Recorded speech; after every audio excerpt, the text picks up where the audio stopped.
To thank you all for joining me here today. I'd like to thank you for opening your home to this group, this wonderful group. It's nice to see all of you here. Um, I'm here to talk to you. I was wanted to meet with the community group to share some information and to encourage some volunteering within our school. And I was thinking to myself, what group should I meet with? And I was like, you know what, I shouldn't just narrow it down to one particular group. I decided to reach out to a multitude of groups and have different representation from each of those groups. So I'd like to thank the churches for coming and sending a representative, as well as the sororities and fraternities. I'm going to begin a little bit today. I'm going to start with a quote, and it's by someone very famous that I'm sure we all know, and it's Mahatma Gandhi, and he stated, "The best way to find yourself is to lose yourself in the service of others." And that is what I'm here to talk to you about today. I am here representing your community school, SD Spady Elementary in Delray Beach, Florida. And many of you, I see some familiar faces, and I know many of you have a history with this school. Does anyone have anything they'd like to share, information about the school that they'd like to share, or anything that you've been involved with the school? Anyone? Well, I attended SD Spady. That was where I went to first grade, and I worked there for 2 years with their first grade and second grade. And then when their Montessori program was implemented, I was there for that first year. Oh, you were there for the beginning. That's amazing. Yes, we have a wonderful Montessori program. Does anyone else have any history with the school? Well, I have history too. We moved here many years ago, and I went to Spady my 6th grade year. So I graduated from Spady, and my first teaching job was as a paraprofessional with a Title I program at Spady, and I did my student teaching at Spady too, under Miss Brumford. Oh. Yeah, she's one of the community leaders as well. Oh, that's awesome. So we have a lot of history sitting around this table involved with the school that I'm going to be speaking with you about. So I'm sure you all hold it near and dear to your heart, just like I do. I wanted to come to you. I'm going to begin by just talking to you a little bit about our mission statement at Spady. Our mission statement states that the SD Spady community, through the Montessori approach, is committed to working together to provide a safe, nurturing, and challenging environment for all, ensuring academic excellence and promoting healthy, productive individuals. And that's what we strive for at SD Spady. We currently have 642 students matriculating through our halls, with 44% of them are white, 29% are African American, 17% are Hispanic, 1% Asian, and 5% mixed. It is a public Montessori school, and it did transition. Like you said, you happened to be there for the beginning of that transition, which was an amazing thing, I'm sure, to witness. But it originally started, and I'm sure maybe some of you know this, I'm not sure, the original structure featured dirt floors with a thatched roof. Did you guys all know that? I knew it. I was not here, but I knew when I came here they had just recently built this school. And so when I learned that myself, and I was like, that's very interesting. And to look at where we are now, it's amazing. And it was also named after Solomon David Spady, who served as a principal for 35 years and was also the protege of the famous African American educator Booker T. Washington. So that's a bit of our history right there. The staff at our school is very dedicated and hardworking, and our staff turnover is very low. Teachers love working there. I love working there, and so do my coworkers. And this is one of the great chances that I have to come out to the community and actually get some of you to get involved with this wonderful school family that we have. And I'm going to share with you some of the ways that you can get involved with our school. We have created many business partnerships. So I'm going to talk about some of the different ways that you can get involved with us. One way is through community business partners. Another is as an in-school volunteer, and that would be like during the school hours. We have people come in. We have a lot of volunteers come in, and it's great to see people from the community giving of their time. And then we also have a lot of extracurricular activities and events that you can participate in also. So I'm going to talk to you a little bit about some of our business partnerships first. We've created business partnerships with many members of the community. One is Outback Steakhouse. One is one great one that we did was we created a partnership with Home Depot, and we actually have a huge living garden on our premises, and that's one opportunity that people can come out and even help work with that. So they donated all of the supplies, and our children learn daily. They go out, they have daily courses in the garden. If anyone has expertise with that, we can really use them, and we encourage you to come and join us. We have one with Office Depot, Sal's Pizza. So if any of the people in your organizations have businesses, it's a great way not only to get involved with your community, but also a great way to give back. It's also a tax write-off if they make donations, so that's something that you can go back and let them know. Some of the things that our business partners have done, they've contributed ads. You can have your ads placed in the yearbook. You may also have your ads, we have billboards that align the gates of our school, so as parents drive by, they see the different partnerships we have and what organizations have donated, and our parents like to give back because they're appreciative of you wanting to even participate in helping their children to grow. And a lot of the donations go to help out in the classrooms and with other things that encourage learning for our students. We've had businesses donate services. We've had pavers. We've had, like I mentioned before, Office Depot with our gardens, and parents and community people got involved. Spent a day, they spent the weekend putting it down. We have lawn care, they come in. It's really like a family, and people love to come and participate, and I really want to encourage you and invite you to also do that. Now, another, yes. May I ask a question here? Yes. I'm very interested in the volunteers and the businesses that have contributed or that are working and contributing. But I was very, very, very much touched by the gardening and the children.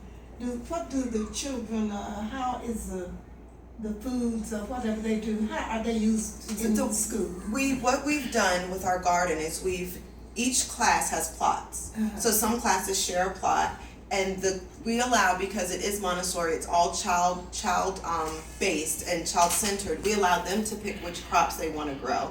They sometimes learn trial and error. They research to see which ones grow when you have to plant them. But with the younger kids, it's trial and error, and it's a teaching moment if they happen to pick a crop that doesn't work, or maybe we should try something else.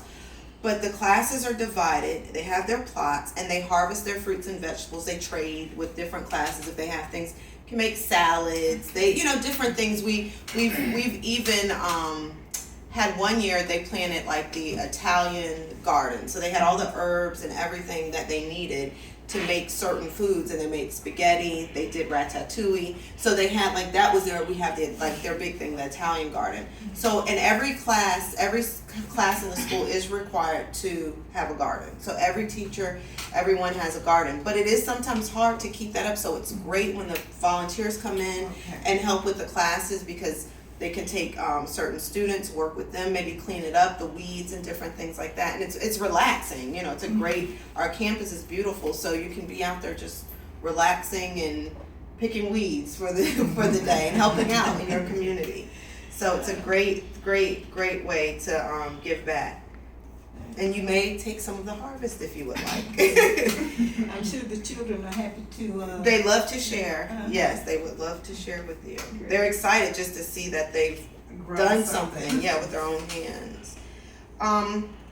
So another aspect of volunteering that is very popular at our school, also that I also encourage you to try, is in-school volunteering. And when I say in school, I mean actually during the day. Gardening is one of those ways that you could do that. But during the day is actually coming in. We have one lady who is actually in her 80s, and she got nominated for Volunteer of the Year. She comes in every single day and she works with the lower performing students with their reading. She's a retired teacher, and she comes and they work with her and they love her, and they really helped, helped. She really helped us out with, we saw scores going up. So that was something that she gave back, and that was great of her own time. But we have tutoring like that. We have the science day. You can come in if anyone's familiar with the sciences and help out with the kids. We have career day, which is a big one, and we like to get the community involved in that. We have firemen come out if you have any unique job skill. We've had a professional ice skater, but they come into the individual classrooms and speak to the kids, and it's small, very intimate grouping. So we don't make it a large group. It's very small, so the kids get to ask questions and really interact with you as you come in, sort of like this setting, and it's great. The kids love it. And one that we also have is Delray Reads, and that's the whole city. The city of Delray sponsors that one, and you meet up with all of the other volunteers. They give you breakfast, and then you go to your different school and you read to a class. And we have one that is very popular also, is popcorn sales every Friday. You could come in, we do popcorn, and it raises money for our PTA. So how does that work? You come in and make You make the popcorn. The teachers drop off their orders in the morning, and then you bag up the popcorn and you deliver it throughout. Deliver it as you pop it to the classrooms, and then the students get to take it home or eat it in class. And we do that.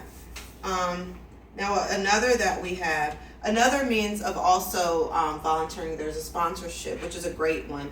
And every year the teachers look forward to it. We love it. It's called Adopt a Class. And we actually have, a lot of times the parents do it, but as organizations, the church can do it. You actually adopt a classroom. You donate money to the classroom, and the class is named after your organization. And so it's $100 to do that, but it goes to a good cause. Whichever class you pick, if you have a specific class or a teacher you can pick that class, and you donate your $100. And they get a banner saying that your name, and it goes outside of their classroom that it has been adopted by this organization or this person, and that money then goes to the account of that classroom, so the teacher can use that money for resources for her class. So is that an annual It's activity? yearly. Okay, Yearly. all right. So after the year's over, Then you you will have adopt it. yes, so we do that every another year. one, or adopt that class again. Yes, and you can contact the school to see which classes have not been adopted. We typically like to make sure that every class gets adopted, so we don't let one class get like 5 people adopting it. We like to spread it around. So sometimes we'll say, well, do you mind us, giving that to another room, just to make sure everything is fair. So it does work that way, and it's a great means for teachers not to spend their own money. Yes, a great means for necessities for the teachers, and it really helps out in the classroom. And the students always know that who's donating, and they love to make cards and letters. It's great for them. They like making those things. And the last one I'm going to talk to you, we have extracurricular activities that you can volunteer for.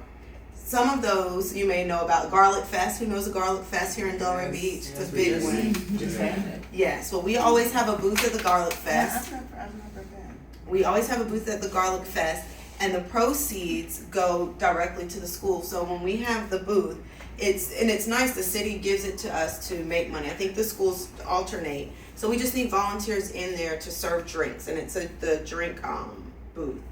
We also have PTA meetings, Parent Teachers Association meetings, and SAC meetings. SAC meetings are for the community.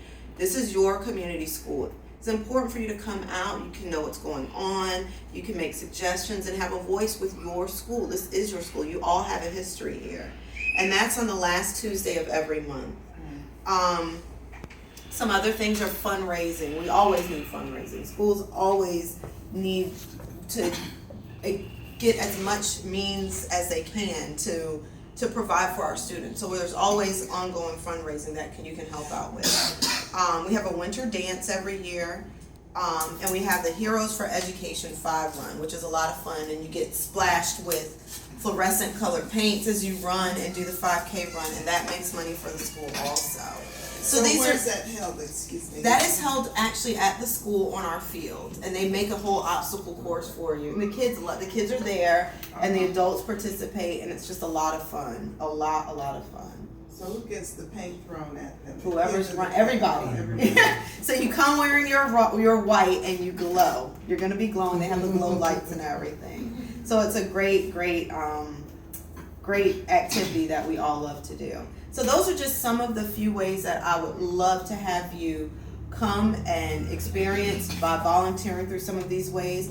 Please share this with the rest of your organizations when you go back. We really love our volunteers. We have breakfasts and everything for them. It's without our volunteers, honestly, a lot would not have happened. You know, we've had grants that have been achieved or have been received because of the help given to us by our volunteers.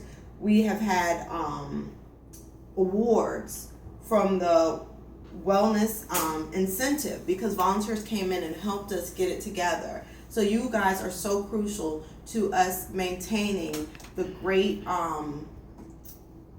legacy of SD Spady.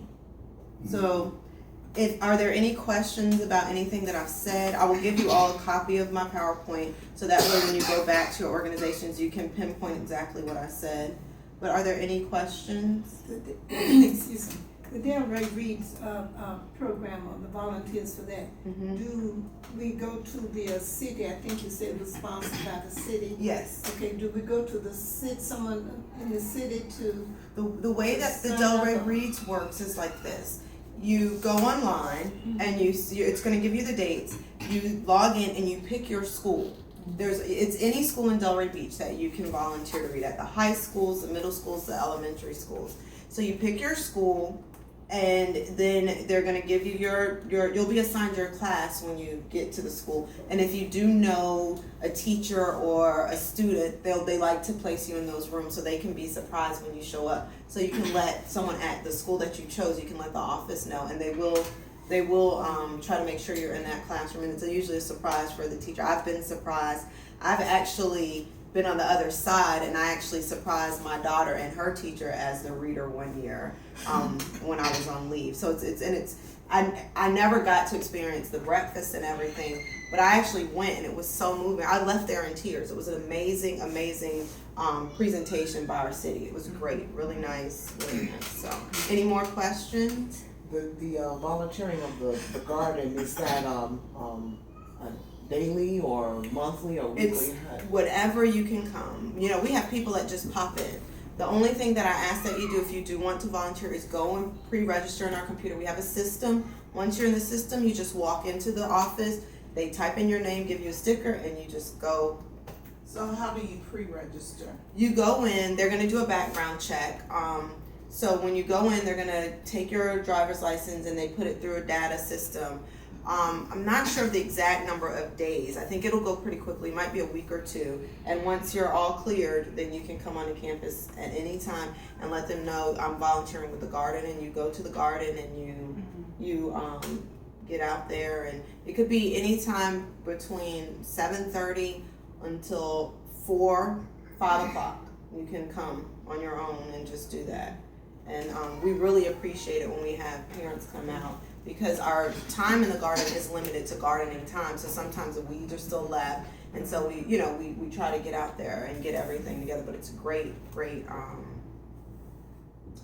We even have parents come and volunteers come and water the plants just around school all over. So it's really nice, and it's, like I said, it's a very relaxing atmosphere.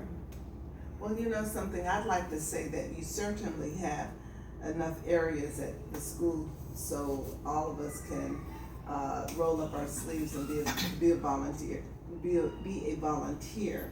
and some exciting things here, for everyone. But I appreciate you coming, because very seldom do you have someone from a school meet with a group of community people like ourselves, a community forum. And it's and if I can have that PowerPoint, what I will do is take it back to my group and share it. Okay. I'm sure we'll have volunteers. And thank you for that. And I really thank you for having me in your home and allowing me to speak to you. Yes, ma'am.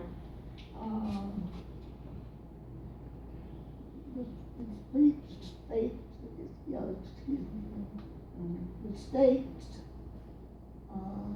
State Elementary School area Yes, ma'am.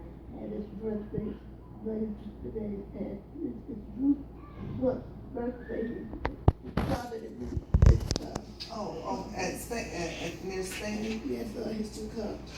Excuse me, No, It's okay, you're fine. no, you're good. but I just think that you should include the history of Roots, which has been one of the largest festivals in the area. And the children need to know that it started all there. Yes, I agree. I believe that our children do need to know the culture of our city, and that's one of the things that you all can do. You can come in and actually talk to them about the history of the city and everything like that. That's very important. Ms. Wesley, it's great to have you here because I know you are very involved in the community, and so that is such a great point that you're bringing up. And I would love, if someone is willing to come in and volunteer to do that, I would love to set it up at the school, and I'm sure that everyone would be enthusiastic to learn, because like I said, there's many things about even the school history that some of us don't know. But I want to thank you all again for having me, and it's been great. Again, thank you for having me in your home. Miss Wesley, I thank you for joining us. So